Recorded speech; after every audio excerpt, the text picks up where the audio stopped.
வணக்கம். இன்றைய ஊடகவியலாளர் சந்திப்பு தமிழகத்தில் இந்திய தேர்தல் ஆணையத்தில் பதிவு செய்யப்பட்ட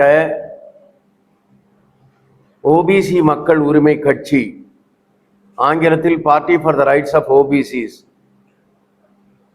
என்ற புதிய கட்சியின் துவக்கத்தை அறிவிக்கிறோம்.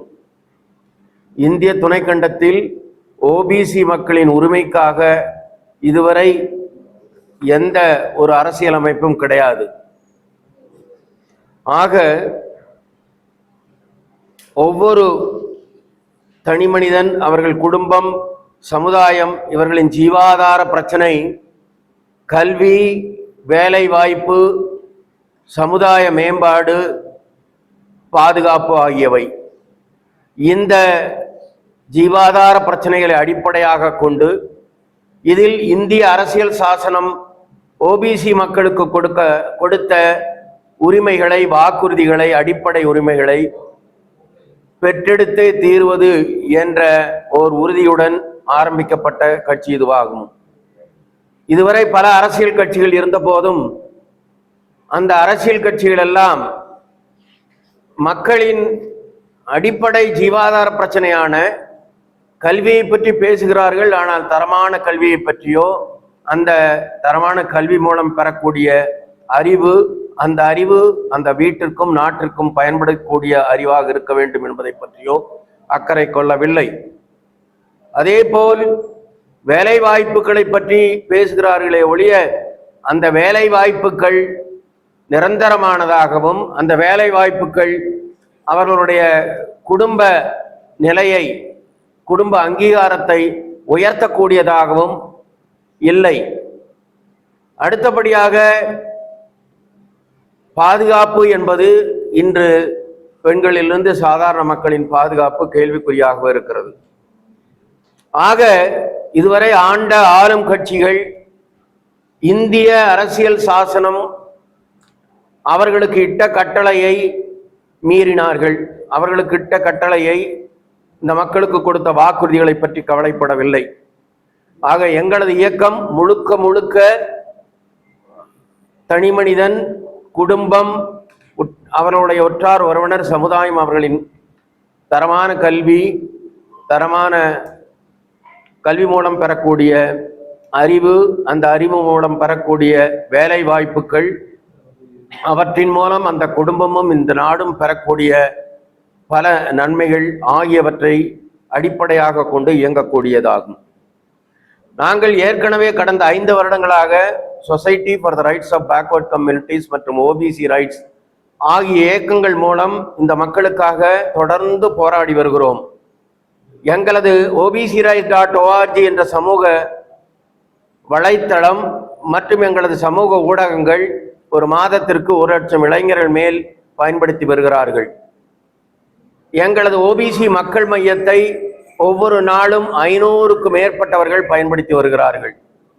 ஆக மக்கள் இவ்வளவை பயன்படுத்தினாலும் எங்களது ஓபிசி உரிமைகளை கட்சி தலைவர்களிடம் பலமுறை சென்று வலியுறுத்தியும், முதல்வர் உட்பட்ட தலைவர்களை வலியுறுத்தியும், யாரும் அதை பற்றி புரிந்து கொள்ளவோ அல்லது அதை பற்றி அக்கறை எடுக்கவோ இல்லை.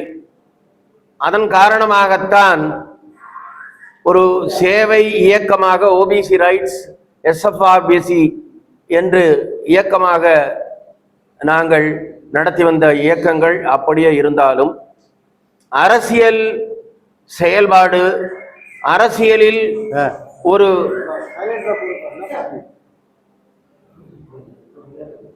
பவர், அரசியலில் ஒரு முக்கியத்துவம் ஆகியவை இல்லை என்றால் மக்களுக்கு விரிவானது ஒரு நன்மையை செய்ய முடியாது.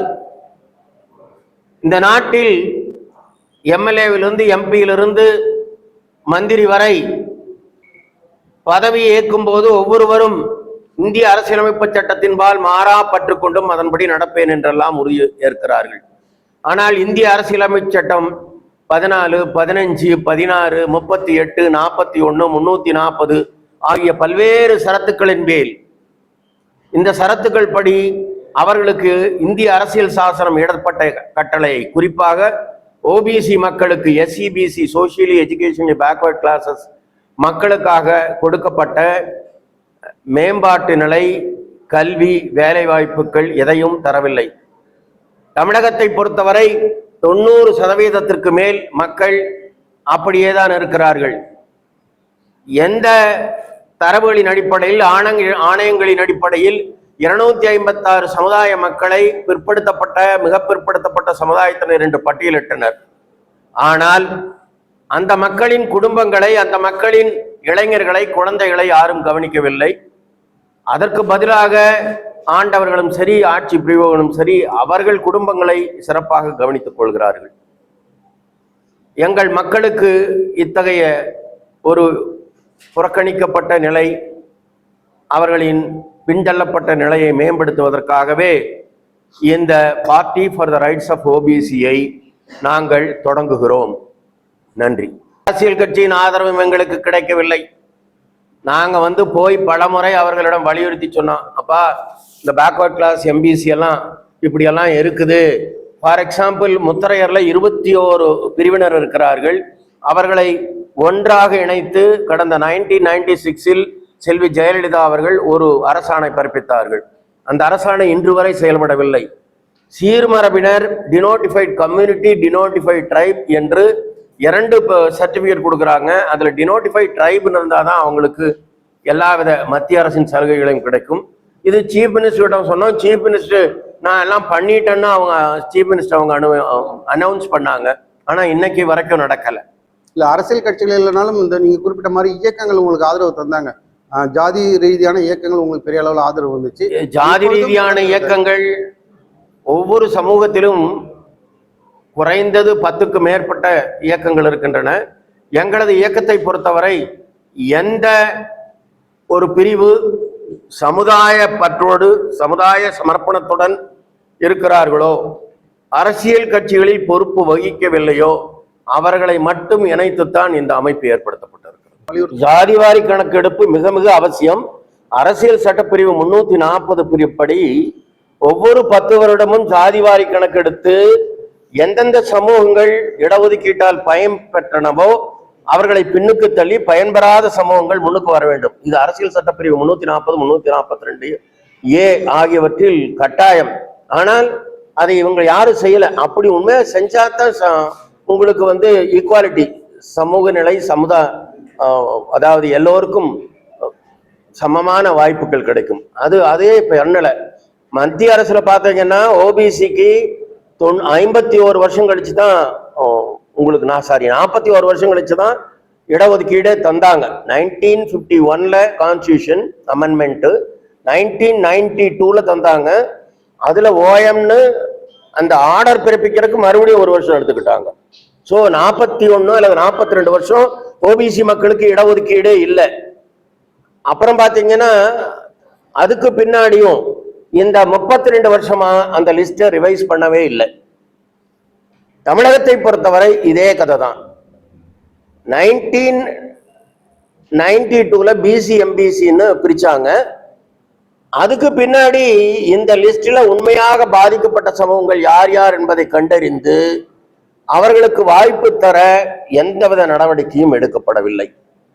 நாங்க ஜாதிவாரி கணக்கெடுப்பு தான் ஒரு கண்ணாடி. யார் பசியோடு இருக்கிறார்கள், யார் பின்னாடி இருக்கிறாங்கன்னு தெரியாம எப்படி உங்களுக்கு சலுகை கொடுக்க முடியும்? எங்களது தேர்தல் அறிவிப்பு எங்கள் மக்களுக்கு இந்திய அரசியல் சாசனம் தந்த வாக்குறுதிகள், கல்வி, வேலைவாய்ப்பு, சமுதாய மேம்பாடு ஆகியவற்றிற்கும், விவசாயிகள், சிறு தொழில் புரிவோர், சிறு வியாபாரங்கள் செய்வோர் ஆகியவர்களுக்கும், மங்கையர்களுக்கும், பெண்களுக்கும் பாதுகாப்பு. இதுதான் எங்களோட பிரின்சிபல் டேட்டாங்க, பிரின்சிபல் கோரிக்கை. வீடு வீடுக்கு போய் கர்ம வீரர் காமராஜரை எப்படி அந்த ஒரு கேண்டிடேட் தோற்கடித்தாரோ, பெயர் சொல்ல விரும்பல, அப்படிப்பட்ட ஒரு மகத்தான மனிதர் 1951 ஃபர்ஸ்ட் கான்ஸ்டியூஷனல் அமெண்ட்மெண்ட் ஆக்ட், இடஒதுக்கீட்டின் அடித்தளம் 15(4) ஒரு சப் கிளாஸ் கொண்டு வந்தவர் காமராஜர். இலவச அடிப்படை கல்வியை கொண்டு வந்தவர் காமராஜர். ஃப்ரீ ஃபுட், அவர் பட்ட கஷ்டம் படக்கூடாதுன்னு கொண்டு அப்படிப்பட்ட மனிதரை காலில் உளுந்து கெஞ்சி தோற்கடித்தார்கள். நாங்கள் இவங்களை தோற்கடிக்கிறனால நிச்சயமா சொல்லலை. நாங்கள் எங்ககிட்ட பணம் இல்லை, காசு இல்லை, நாங்கள் என்ன ஆட்சியில் வந்தோமா, பணம் இருக்கா, ஒவ்வொருத்தரையும் போய் நாங்கள் சொல்ல போகிறோம். அது சில இதெல்லாம் வச்சிருக்கிறோம். நாங்கள் உங்கள் பையன் நல்லா வரணும், உங்கள் இளைஞர்கள் வரணும், நீங்கள் நல்லா வாழணும் அப்படிங்கிறக்காக எந்த கொள்கையை எடுத்துக்கிட்டோமோ அதே ஓபிசி மக்கள் உரிமை கட்சின்னு பேர் வச்சு வந்திருக்கிறோம். உங்களுக்கான இது. நீங்க எதுக்கு போடுறதுன்னா அது போடுங்க. இல்ல நாங்க இப்படியே 5000 10,000 இலவச கரும்பும் வாங்கிட்டு இருப்போம்னா வாங்கிட்டு இருங்க. அது உங்களோட விருப்பம். அதில் நாங்க சொல்ற பொண்ணு இல்லை.